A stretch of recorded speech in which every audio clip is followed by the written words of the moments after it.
Un enseignant peut être excellent en classe, à l'école. Il ne peut pas faire exactement ce qu'il fait à l'école devant un écran. Ça ne marchera pas. Nous avons notre rendez-vous tant attendu avec notre ami Yitzhak Grunwald, inspecteur de l'éducation nationale, qui va faire un petit peu le point sur cette fin d'année scolaire un petit peu bizarre, il faut bien le dire, et surtout sur les centres aérés qui vont démarrer dès demain, les Keitanot. Bonjour Yitzhak Grunwald. Bonjour, Boker Tov. Comment allez-vous ? Vous avez un joli paysage derrière vous. Oui. Alors, ça y est, c'est la fin de l'année scolaire pour tout le monde, en tout cas pour le primaire. Oui, c'est une fin un peu particulière. Et vous m'entendez bien là ? On vous entend parfaitement. On vous voit, on vous entend. Ok, c'est une fin un peu particulière pour tout le monde, pour les directeurs, pour les élèves, pour les enseignants, pour les parents. Mais ça y est, c'est le dernier jour et demain, en principe, si Dieu veut, on commence avec les centres aérés. Alors, on a vu qu'il y avait de nouvelles mesures de restriction concernant justement ces centres aérés. On parle de programme capsule, c'est-à-dire de petits groupes. Est-ce que vous en savez plus sur ce sujet ? Non, pour l'instant, on n'a pas encore reçu d'instruction particulière du ministère. Il faut prendre en considération le fait que si les centres aérés vont être obligés d'agir ou de procéder avec des capsules, ça veut dire qu'il faut beaucoup plus d'enseignants, il faut beaucoup plus de moniteurs. Donc, ça risque d'être assez compliqué. Mais pour l'instant, on n'a pas reçu d'instruction particulière à ce sujet. D'accord. Bon, nous, on a eu dans la presse 28 personnes par petit groupe. Donc, maximum des groupes de 28 personnes. Je ne sais pas si ou de 28 enfants. Voilà, c'est ce qui est sorti dans la presse ce matin. Je pensais que vous alliez pouvoir nous confirmer cette information. Apparemment, non. Non, apparemment, non. Je ne la contredis pas non plus, forcément, mais en tout cas, moi, j'ai pas reçu moi, je suis responsable de 31 écoles. Je n'ai pas reçu d'indication particulière. Ça peut venir pendant la journée encore. Hein, alors, c'est ça qui est un peu compliqué, j'imagine, pour vous, de mettre tout ça en place, puisque les centres aérés démarrent, ou en tout cas sont censés démarrer demain. Donc, comment on s'organise quand on a en charge 31 écoles, notamment ? Comment vous faites pour être prêt ? C'est pas simple. Non, c'est pas simple. Il y a 31 écoles d'Elat jusqu'à Sousia, au Drôme à Hebron, donc c'est sûr que c'est pas simple. Mais c'est pas moi, je suis l'inspecteur, hein, c'est pas moi qui fais ça sur le terrain. Ouais. Mais il y a des directeurs très compétents, des directeurs de centres aérés qui le sont aussi. Et puis parfois les choses se font au cours de route un petit peu, il faut dire aussi la vérité. Mais je pense, moi, vu les programmes que j'ai approuvés, que j'ai signés, je pense qu'il y a des programmes sérieux, il y a beaucoup de budgets aussi qui ont été investis. Et je pense que ça se passera bien. Cette fois-ci, c'est un peu long. C'est plus long que d'habitude. C'est jusqu'au... Ah, c'est ça qui est important de préciser. Ça commence demain et ça se termine ? Ça se termine, si mes souvenirs sont exacts, je crois, le 9 août, je pense. Le 9 août, un peu plus que d'habitude. Oui, plus que d'habitude. Et puis, cette fois-ci aussi, ça va jusqu'à la Kita Dalet. C'est-à-dire là, je ne sais plus comment on dit en français, Kita Dalet. Bon. Peu importe, ceux qui sont en Israël auront compris. Alors, est-ce qu'il y a eu aussi une politique d'harmonisation des prix de ces Keitanot ? Les prix des Keitanot, ça va dépendre si vous voulez, du niveau social de la ville ou de la municipalité.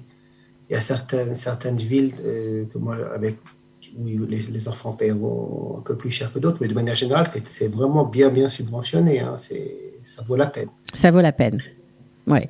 Ça vaut la peine, oui, parce qu'en plus, il faut dire aussi, c'est que cette fois-ci, l'accent est mis aussi, nous, les inspecteurs généraux, on a reçu pour instruction de signer ou d'autoriser les programmes lorsqu'on voit que on met aussi l'accent sur les enseignements de base concernant l'enseignement de l'hébreu, de la langue, concernant les mathématiques. Ça va se rajouter aussi pendant le mois de juillet, une partie du mois d'août. C'est-à-dire essayer de rattraper un petit peu le retard quand même qui a été accumulé, surtout quand on pense aux classes préparatoires, au Kita Aleph, même Kita Bet, où l'apprentissage de la lecture et l'écriture est tellement important. Et donc, on va essayer de profiter dans une ambiance quand même assez... ludique. Voilà, des vacances quand même, de centre aéré, mais souvent, si ce sont les enseignants qui continuent au mois de juillet, l'enseignant principal qui continue, donc on va mettre aussi l'accent sur l'enseignement, sur l'instruction pour rattraper un petit peu de retard. Ok.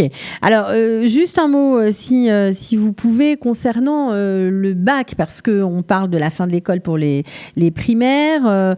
Est-ce que, avec les différentes mesures de restriction qu'on craint voir arriver, est-ce que le bac va être, parce qu'on a vu que les étudiants, par exemple, pour les universités qui sont en période d'examen, eh bien, feront leur examen à distance. Est-ce que pour le bac, il va y avoir des changements ou malgré tout, ça va se poursuivre normalement? Est-ce qu'on en sait un peu plus sur ça?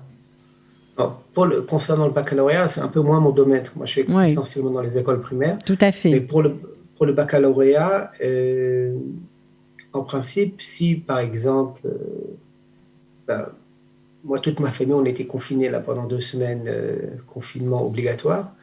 Si ma fille avait un baccalauréat à cette période-là, elle aurait eu une autre session, une autre date pour faire le bac. Ça peut durer éternellement. Il peut y avoir une, deuxième, troisième, quatrième, jusqu'à que les élèves terminent le baccalauréat. Surtout, je parle de mathématiques et des baccalauréats qui sont considérés comme les plus importants, le baccalauréat de base. Il y a certaines facilités qui ont été données de toutes les manières aux élèves, ça on sait.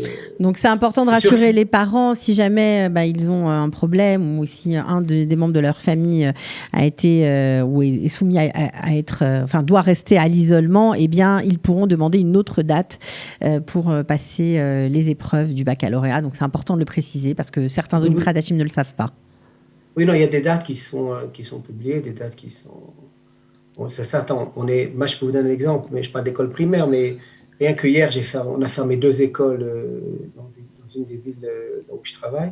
Et donc, ça se fait... et donc, si c'est pareil pour les premières, pour les terminales, donc c'est certain qu'on comprend bien que c'est une situation pas normale.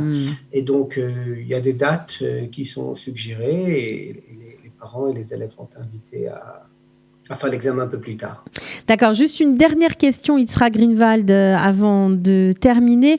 Est-ce qu'on sait déjà comment la rentrée scolaire va se passer? Est-ce que vous travaillez sur un aménagement par rapport à cette situation tout à fait problématique du coronavirus?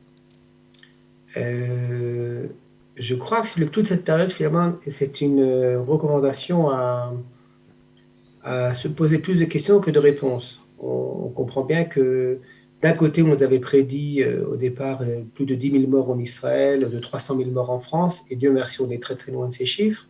Et d'un autre côté, on est dans une seconde vague qu'on n'avait pas vraiment non plus aussi prédit. Donc on est dans une grande période de questionnement et d'interrogation, et je pense que c'est à peu près pareil en ce qui concerne la rentrée scolaire. Ce que je peux vous dire de ce matin d'une réunion des inspecteurs en Zoom, des inspecteurs de tout le pays, dans le programme scolaire, l'accent sera mis aussi sur l'enseignement à distance, sur le téléenseignement, je crois qu'on dit en français. Ouais. Vu qu'effectivement, on ne sait pas exactement au mois de septembre comment les choses vont évoluer. Et puis, donc c'est pareil pour tout le monde. Je peux vous donner un exemple. Moi, j'ai marié mon fils la semaine dernière dans notre jardin, là où j'habite. Parce qu'au dernier moment, on a tous été mis en isolement. Donc, oui, les choses sont très dynamiques. Il faut s'adapter. Donc, ça veut dire que l'enseignement à distance va rentrer comme une norme dans l'enseignement général, notamment dans les écoles primaires, de la Kita Aleph jusqu'à la fin du Yesodi, de l'école primaire? C'est-à-dire que oui, c'est-à-dire que pour l'instant, c'est pas qu'on veut enseigner, si on espère que les écoles sont ouvertes normalement, etc., mais on va mettre l'accent aussi, c'est-à-dire c'est aussi bien pour la formation des enseignants que pour les élèves, leur apprendre aussi comment on sait, les chiffres parlent autour de 40% d'élèves qui ont suivi pendant cette période de confinement. Je pense en tout cas 40%, je pense que c'est dans les lycées qui ont suivi de manière quotidienne les cours sur Zoom ou les cours à distance. C'est d'un côté, je ne sais pas si mais est-ce que ça veut dire quoi? Même 40%, est-ce que ça veut dire que les élèves ont vraiment suivi, ont été capables? Et puis, il faut comprendre aussi qu'un enseignant peut être excellent en classe à l'école. Il ne peut pas faire exactement ce qu'il fait à l'école devant un écran. Ça ne marchera pas. Ce n'est pas pareil. il faut une pédagogie qui soit adaptée. Et c'est là-dessus qu'on va travailler, aussi bien pour les enseignants que pour les élèves eux-mêmes. Les élèves aussi doivent savoir comment se comporter. Qu'est-ce qu'on attend d'eux? On n'attend pas qu'ils ferment la caméra, qu'ils aillent se promener où ils veulent et qu'ils reviennent au bout d'une heure en disant « Ah, merci, le cours était extraordinaire ». Et il faut être capable, tout le monde doit s'adapter, aussi bien les enseignants que les élèves. Et c'est là-dessus qu'on va travailler aussi pendant l'année scolaire. Donc, vous avez du pain sur la planche. En tout cas, merci. Bah oui, c'est clair. Merci beaucoup, Yitzhak Grunwald. Et on se retrouvera prochainement pour une autre émission. À bientôt. Avec plaisir. À bientôt. Bonnes vacances. Bah, je vous dis pas bonnes vacances à vous, par contre.